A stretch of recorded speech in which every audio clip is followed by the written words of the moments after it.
The first time I held my baby was in a courtroom. For years, my wife and I tried everything. After 3 miscarriages that shattered our hearts, we spent our 10th anniversary in a fertility clinic instead of Paris. Specialists across 3 states, experimental treatments, our savings depleting with each appointment. Hope became a currency we couldn't afford anymore. Then my sister called. She'd become pregnant at 19. "I'm not ready," she whispered through tears. Without hesitation, we offered to adopt. For 7 months, we prepared a nursery, chose a name, attended her appointments. 2 weeks before the due date, she disappeared. No calls, no texts. The hospital confirmed she'd delivered a healthy girl, then checked out against medical advice. I hired a private investigator who found her 3 states away. She'd reconnected with the father, convinced they could make it work. 6 months of legal battles followed. My sister refused mediation. Her boyfriend's family had money, attorneys. Today, the judge delivered his verdict. As my sister sobbed in the back row, he cited her history of instability, the boyfriend's previous drug charges, and our proven commitment. The bailiff placed my niece, now legally my daughter, in my trembling arms. My sister's eyes met mine across the courtroom, filled with both sorrow and understanding. She nodded once, knowing her daughter would grow up loved.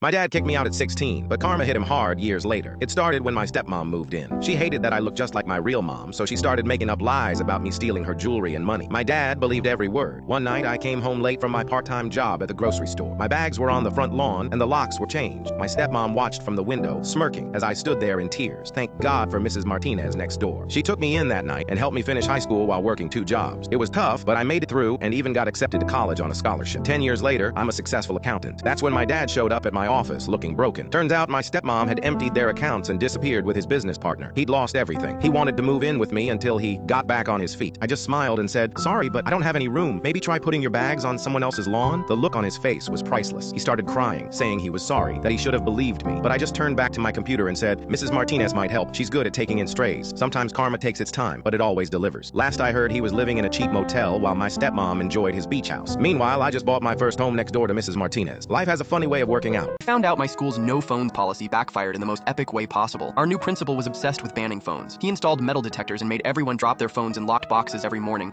saying it would improve our focus. But what he didn't know is that we were planning the greatest phone switcheroo ever. For weeks, we collected broken phones from everyone we knew. Family members, neighbors, even the local repair shop gave us their broken ones. Then one Monday morning, all 400 seniors brought in their real phones and a broken one. When the metal detectors went off, we'd hand over the broken phones and keep our real ones hidden. By lunch, the principal was bragging to the school board about confiscating hundreds of phones. He even sent out an email to all parents about his successful new policy. That's when we made our move. Every single student reported their phone as stolen to the police. Within hours, cop cars surrounded the school. The principal's face turned ghost white when he opened those boxes in front of the officers. Hundreds of smashed screens, missing batteries, and phones that hadn't worked in years. He had to explain to the police why he was hoarding broken phones, while 400 stolen phones were still missing. The school board wasn't happy about the police investigation or the angry parents. Turns out they never approved his extreme phone policy in the first place. He resigned the next day, and we got our normal phone rules back. Sometimes the best way to fight a bad rule is to follow it perfectly and watch everything fall apart. My bully became my biggest customer, and she has no idea. I was the weird kid who sold candy from my backpack in high school. Everyone made fun of me, especially Amanda, who called me the candy beggar because my family wasn't rich, but they didn't know I was saving every dollar. One day, Amanda knocked my box of candies over in the hallway. While everyone laughed, she said, "Maybe you should focus on getting real money instead of selling garbage." I didn't say anything. I just picked up my candies and kept counting my profits at home. 4 years later, I owned 3 successful bakeries in our city. The secret? Those candy sales taught me everything about running a business, what people liked, what prices worked, and how to keep customers coming back. Then last week, Amanda walked into my newest location. She didn't recognize me because I wasn't the same shy kid anymore. She ordered a dozen fancy cupcakes and said, "These are amazing. I get them every week for my office. Everyone loves them." I smiled and said, "Thanks. I learned everything from selling garbage in high school." Her face went white. She started stuttering apologies, but I just handed her the cupcakes and said, "Don't worry about it. You were my first business teacher. You taught me that proving people wrong tastes sweeter than any candy." Now she comes in every week paying $50 for a dozen cupcakes. Turns out my garbage business made me a millionaire at 23. I guess she was right. I did focus on getting real money after all. My cousin tried to ruin my wedding by copying my exact dress. She had no idea what was coming. I spent a year planning my perfect beach wedding. Everything was going to be white and blue. The decorations, the flowers, even the dress code. I sent everyone photos of my custom-made dress months ago, warning them not to wear anything similar. My cousin Sarah always needed to steal the spotlight. When we were kids, she'd cry at my birthday parties until she got to blow out my candles. At my sweet 16, she faked fainting during my first dance. When I got into college, she announced her pregnancy at my graduation party. But I still invited her to my wedding because family is family, right? Biggest mistake of my life. The morning of my wedding, I was getting my makeup done when my best friend burst in, face white as a ghost. Sarah had just arrived wearing an exact replica of my wedding dress. She'd secretly taken photos during my final fitting and had it copied. I couldn't believe it. She walked around greeting guests with this fake innocent smile saying, "Oh, I thought it was a white dress theme." Everyone knew it wasn't. She'd seen my wedding plans 100 times in our family group chat. I gave her one chance, either change into something blue or leave. She refused, claiming I was being bridezilla, so I had my brother escort her out. Here's where karma stepped in. As she was storming out, she tripped on her knockoff dress and fell face first into our massive 3-tier wedding cake. Blue frosting everywhere, all over her white dress, her face, her hair, everything. The photos of her covered in blue frosting went viral in our family group chat. My aunt says she still hasn't lived it down. Best wedding gift ever. Best friend has autism, and people always thought he was weird, but he taught me what true friendship really means. When we were in college, everyone avoided him because he never made eye contact and would only talk talk about space. They called him Robot Rick because he spoke in a monotone voice and didn't understand jokes. He would spend hours explaining black holes to anyone who'd listen. One day, I got really sick with the flu. Most of my regular friends stopped texting after saying get well soon. But Rick, he showed up at my door every single day for 2 weeks straight at 9 a.m. and 7 p.m. He had made a spreadsheet of the exact times to give me medicine, including backup options if I couldn't keep the first dose down. He brought soup he learned to make from YouTube tutorials, watching each video until perfect. When I was too weak to reach for water, he set up a system with straws and measured how much I was drinking. He didn't understand why people hug when they're sad, but he Googled how to comfort sick people and followed the instructions perfectly. That's when I realized he might not feel emotions the same way, but he cares more deeply than anyone I know. Today, Rick's a successful NASA engineer. At my wedding last month, he gave a speech that he practiced 147 times to get perfect. People cried happy tears when he said, "I don't naturally understand emotions, but I understand that my best friend needs me to be here today, so I learned how to give the perfect speech." Some people still call him weird, but to me, he's the most genuine friend anyone could ask for.